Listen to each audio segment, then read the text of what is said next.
The Ark of the Covenant, the most mysterious and sacred achievement of Christianity, according to the most ancient traditions, is a golden ark, more elaborately decorated than anything humans have ever created. It carried with it 2 sacred stone tablets, engraved with God's 10 commandments for mankind.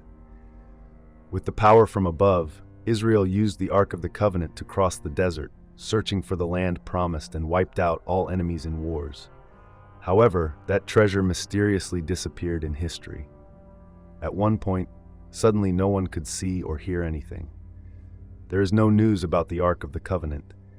Many believe it was destroyed when the Babylonian army besieged the Holy Land in 587 BC. Others say it is located in a mysterious cave in Samadon and sealed away for millennia. There are also people who claim to have seen the Ark of the Covenant with their own eyes, and it has been hidden in a church in Ethiopia for many centuries.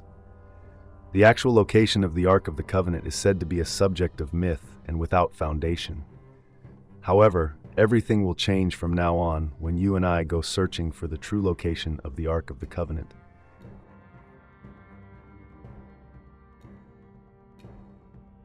Egypt, 3,500 years ago, was in the land of the pharaohs. Now there were not only his people, but also the Israelites. They lived in Egypt, but had to endure a life of slavery and extreme hardship. However, they have not lost their will and still persist in surviving, living, and growing more and more. Realizing the rapid increase in the number of slaves, Pharaoh could not help but worry. The Israeli people were already suffering, but now they are being persecuted even more. Newborn babies could not escape genocide during that chaotic period. A boy named Moses was born. To protect him, his mother put him in a pond, dropped him into the Nile River, and then left his life and death to fate. God does not disappoint people. The lucky boy was found by the Egyptian princess and brought up in the royal palace. Here, Moses learned all the best things about Egypt at that time and became a man of profound knowledge, has a certain influence. Time passed. Moses was also 40 years old. In a moment of negligence, he manslaughtered an Egyptian and angered the Pharaoh. On the contrary, the Israeli community also rejected him, saying he was a traitor to the nation. With no way back, Moses was forced to flee Egypt, return to his hometown, get married, have children, and then live life as a nomad. And everything remained like that until 40 years later. One day, while Moses was herding goats on Mount Sinai as usual, he suddenly saw a fire burning in the thorn bush. But even though the fire burned, the thorn bush was not burned. Moses was surprised, so he walked closer to take a look. Then from the thorn bush came a voice. The voice warned him not to approach immediately, but to continue waiting. Especially if you get close, you must take off your shoes because this is a sacred, pure land. After approaching the thorn bush, Moses surprisingly met God. He told Moses about the agreement with Abraham, the ancestor of the Israelites. He will reward Abraham's descendants with a vast land flowing with milk and honey, Canaan, a pictographic name for a paradise. However, before receiving that reward, the people must suffer hardship elsewhere.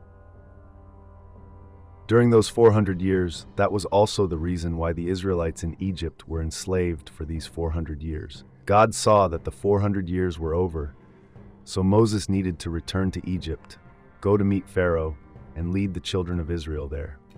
Moses was very panicked at this time because he had fled Egypt for 40 years. Was it still safe to return there? But then, thinking of his people, he still set out and asked the king of Egypt to free the Israelites. Of course, Pharaoh did not believe in God. On the contrary, in response to the request, he brutally persecuted the slaves to show God's power. So he punished Egypt by sending 10 disasters. At this time, Pharaoh let Moses leave with his people. And so hundreds of thousands of people followed their leader to Mount Sinai to thank God as well as search for the promised land. However, things are not that easy. Not long after the slaves left, Pharaoh felt very dissatisfied because there was no one left to do the job. So he sent the army to chase the group. The Israelites, under the guidance of Moses, went to the Red Sea and were stopped. Behind, the soldiers and horses had already chased away, and there was no way to retreat. Just when everyone thought they would die here, God told Moses to raise his staff, splitting the Red Sea in two and opening a path through the water. Moses and his group continued toward Mount Sinai. They wandered in the wilderness and hot deserts. Even though they lack food and water, they still keep going without knowing how long they will last, falling into a situation of hunger, thirst, and exhaustion. Some people complained that it would be better to die in the 10 plagues in Egypt. At least they would be able to eat and drink well. But then, God once again helped them. When everyone complained that water was found to be too bitter, God made the water sweeter. When they complained that there was no meat to eat, large flocks of quails flew to the campsite, and along with the quails, there were beautiful manna cakes like pearls, sweet and delicious, given by him personally. 3 months later, the Israelites arrived at the foot of Mount Sinai. Here, God appeared in the air and preached the 10 Commandments, including the very important thing not to worship idols. After that, Moses went up the mountain to learn other instructions from God. He left for about 40 days.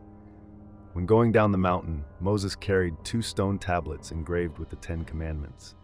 God told him, "Go back, make a wooden chest, make a golden armor, and put 2 stone tablets in it. The ark must be plated with gold from the inside out, and 4 gold rings must be placed at the base of the ark to make it easy to carry. A throne of pure gold must be placed above the ark, so that when I come down to meet you, I can sit on it. On both sides of the chair, there must be 2 angels with spread wings to guard." Moses was ordered to go down the mountain, but when he was halfway there, he saw a group of Israelites worshiping an image of a golden calf. Then Moses was very angry and shouted loudly, "God has been very good to you, so why have you turned your backs on him for a moment? Don't the 10 Commandments say not to worship idols? Besides, it's just an animal." He angrily threw 2 stones down. But clearly God is very patient with his people.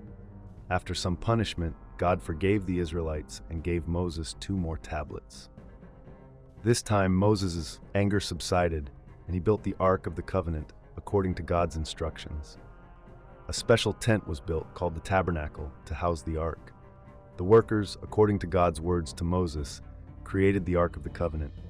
The dimensions, materials, and manufacturing details were not wrong at all. According to today's measurement unit, the Ark of the Covenant was 110 centimeters long and 70 centimeters high and 70 centimeters wide, made of acacia wood, covered with gold inside and out, and convenient to move. However, in addition to God's 10 Commandments, the Ark of the Covenant also had many powerful and strange powers beyond the imagination of the people at that time.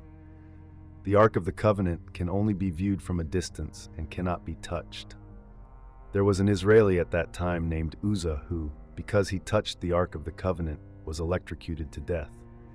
Many researchers, based on this information, identify the Ark of Covenant as an ancient capacitor. However, that is not necessarily completely accurate. The Ark of the Covenant didn't just generate electricity. The book of Leviticus, an important book in the Bible, says that the son of the high priest Aaron, Moses' brother, was burned to death by a pillar of fire when he approached the Ark of the Covenant. If the Ark of the Covenant is just a capacitor, how can that pillar of fire be explained? From Moses' notes, we can deduce that the Ark of the Covenant was an intermediary for God to manifest in the human world. God once told Moses to tell the people not to come close to him for fear that the people would be hurt by the power of God. Every time God wants to be present, he will emit a beam of light from above. At this time, even Moses did not dare to come closer. The more incredible power of the Ark of the Covenant was found when the Israelites viewed it as a weapon of destruction. That is very clear in the book of Joshua, when people used the Ark of the Covenant to destroy the walls of Jericho. When Moses died, Joshua, his successor, led the children of Israel to the Jordan River. As soon as the priests carrying the Ark of the Covenant stepped into the water, the river broke off its flow, forming a large road that could be crossed on foot. So they crossed the Jordan to Jericho.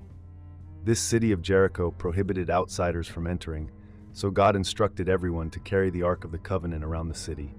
Every day they walked around the city for a total of 7 days. After 7 days, the Israelites blew their horns. At the same time, the city wall collapsed, and the army rushed inside. From then on, Joshua used the Ark of the Covenant to win glorious wars to go to the land of Canaan. The covenant in war was like a terrible power, surpassing all empires at that time.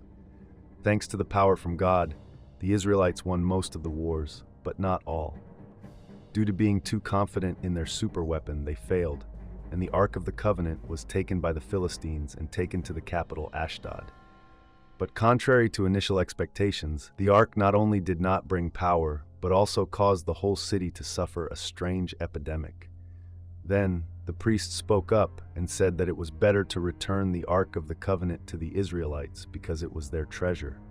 7 months later, the Ark of the Covenant returned to Israel. However, this event of the Ark being captured severely affected the faith of the Israelites. They no longer valued the Ark of the Covenant. It was not until the time of King David, about 300 years after Moses, that this changed. In the 11th century BC, King David brought the Ark of the Covenant to Jerusalem and established the Jewish kingdom of Israel. It can be said that King David is the greatest king in Jewish history, and even Christians are proud that Jesus is a descendant of King David. One of the most famous stories in the Bible is the story of David as a boy defeating the giant Goliath. After becoming king, David was very grateful and said that it was inappropriate for him to live in a luxurious palace, while God's abode on earth was in a temporary tent. He hoped could build a temple for the Ark of the Covenant. Under arrangement, David met God before the relic. However, despite agreeing to his proposal, God still said that his son would build the throne. David obediently obeyed and quietly began the preliminary preparations, including choosing a location for the temple and purchasing construction materials. Later, the temple was indeed built by his son David, King Solomon. It took 20 years to complete the temple. The entire temple took 7 years to build. This shows King David's devotion to the temple. The Ark of the Covenant is placed in a secret room without windows deep inside. This secret room is the place of the divine mind where God communicates with people. When the priests brought in the Ark of the Covenant, the whole temple was covered with a great cloud, and everyone said that it was the glory of God. The period of King Solomon's rule became the period of prosperity of the Jewish kingdom of Israel.